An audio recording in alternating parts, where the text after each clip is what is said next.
Hi friends, உதிரி பூக்கள் பாகம் 21. என்ன என்ன பண்ண போறீங்க? அதை சொல்றதுக்கு தானே யாரும் இல்லாத நேரமா பார்த்து இங்க வந்திருக்கேன்.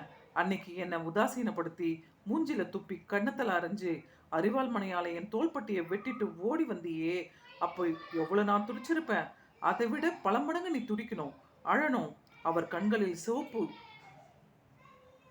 குரலில் அனல், முகமே மாறி போயிருந்தது. இந்த பாருங்க, அன்னைக்கு அந்த சூழ்நிலையில என் கற்பை காப்பாத்திக்கிறது போராட்டத்துல தான், வேற வழி இல்லாம நான் அதை செஞ்சேன்.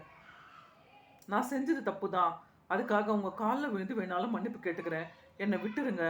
பழையசெல்லாம் மறந்துடுங்க. நம்ம 2 பேருக்கும் மத்தியில் இப்படி ஒரு பகை இருக்கிறது யாருக்கும் தெரியக்கூடாது. சசி தான் என் வாழ்க்கை, என் உலகம்னு வாழ்ந்துட்டு இருக்கிறேன். அந்த நிம்மதியை கெடுத்துறாதீங்க ப்ளீஸ். கைகளை குவித்தாள். கண்ணீர் குபுகுபுவென்று வடிந்தது. நீ அழுதாலும் சரி, என் காலில் விழுந்தாலும் சரி, நான் என்னோட எண்ணத்தை மாத்திக்கவே மாட்டேன். உன்னை துடிக்க வைக்கலனா என் கட்டை வேகாது, ஆத்மா சாந்தி அடையாது. நான் என்ன செய்யணும் சொல்லுங்க, அதையாவது செய்கிறேன். அப்படி வா வழிக்கு. நான் எது சொன்னாலும் செய்வியா? பேச்சு மாற மாட்டியே. நான் சொன்னது நீ செய்யலன்னா இந்த கல்யாணத்தை நிறுத்திடுவேன். அது இல்லாமல் சசியை கூப்பிட்டு, நீ அப்பா அம்மா இல்லாத அனாதை, இவன் உன் அம்மா கிடையாது, காதலில் தோல்வி அடைஞ்சதுனால கல்யாணமே வேணான்னு இருந்துட்டாங்கிற உண்மைகளை அவங்ககிட்ட சொல்ல வேண்டி இருக்கும். நீ சசிக்கு அம்மா இல்லை, வளர்த்தவங்கன்ற உண்மை அவனுக்கு தெரிஞ்சா அதை அவனால் தாங்கிக்க முடியுமா? அவனுக்கும் உனக்கும் எடுக்கிற பாச வலை அவிழ்ந்து நூலாயிடும். நீ இத்தனை வருஷங்கள் மூடி வச்சிருந்த ரகசியத்தை கண்ணாடியை போட்டு உடைச்சாப்ல ஒரே நிமிஷத்தில் நான் போட்டு உடைச்சிருவேன். பானுமதி மிரண்டு போனாள். ஐயோ வேணாம், அப்படியெல்லாம் பண்ணிடாதீங்க. நீங்கள் என்ன சொன்னாலும் நான் கேட்குறேன். சசிக்கு உனக்கும் இருக்கிற உறவை நீ முறிச்சுக்கணும். முடியுமா உன்னால?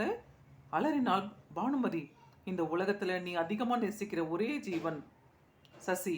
அவனை நீ ஒரேடியாக பிரியணும். அப்போதான் நீ துடிப்ப, கதறி அழுவ. இன்னும் 7 நாளில் சசிக்கும் அஞ்சலிக்கும் கல்யாணம். கல்யாணத்தன்னைக்கு வரைக்கும் நீ சசி கூட இருக்கலாம், பேசலாம், சிரிக்கலாம், உறவு கொண்டாடலாம். ஆனால் சசி அஞ்சலியோட கழுத்தில் தாலி கட்ட போகிற கடைசி நிமிஷம் நீ அங்கே இருக்கக்கூடாது. அந்த கண்கொள்ளா காட்சியை கண்ணறிய கண்டு நீ சந்தோஷப்படக்கூடாது. மண்டபத்தை விட்டு யாருக்கும் தெரியாமல் வெளியேறிடணும். அதுக்கப்புறம் நீ சசியோட முகத்தில் விழிக்கவே கூடாது.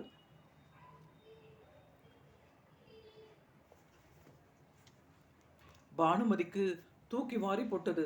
பானுமதி அதை தாங்கிக் கொள்வாளா? அடுத்து என்ன நடந்தது ஃப்ரெண்ட்ஸ்? அடுத்த அத்தியாயத்தில் சந்திப்போம் ஃப்ரெண்ட்ஸ். Bye friends.